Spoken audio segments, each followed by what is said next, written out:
So ito, pag-usapan natin ito.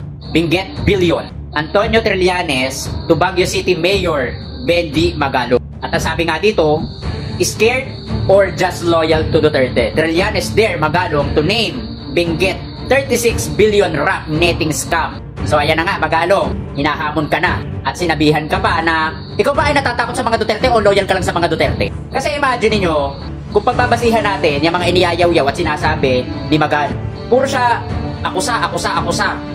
Sino yung inaakusahan? Puro siya explain. Puro siya parata. Pero ayaw naman niyang pangalanan.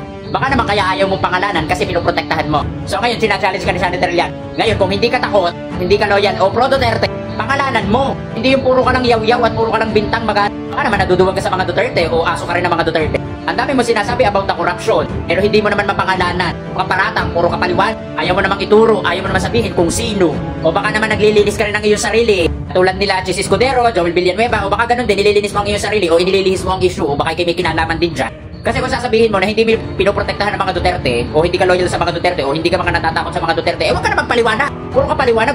Ayaw mo namang maglabas ng ebidensya at patutuhan yung sinasabi mo. Lagi niyong tatandaan, isang akusasyon ay napapatunayan at depende yan sa bigat ng ebidensya mo. Kung meron kang patotoo dun sa mga binibitawan mong salita. O ngayon, pag puro explain ka lang, baka naman tumutukoy sa sarili mo yun. Kaya hindi dapat paniwalaan itong si Magalong. Nililihis lang yan at nililito ang tao dahil ayaw niya na isipin na siya ay pro Duterte. Pero halatang halata naman.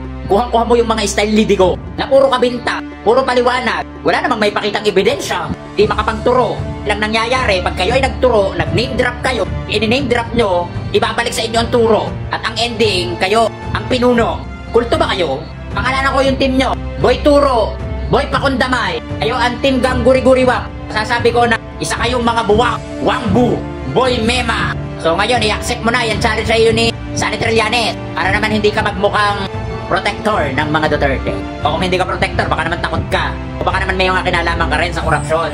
Kaya kahit hindi ka tinatanong, nagpapaliwanag ka. Ganoon naman talaga yun eh. Pag ikaw ay involved, uunahan mo na ng paliwanag para linisin ang iyong sarili. So ayun, Magalong ha, accept this challenge.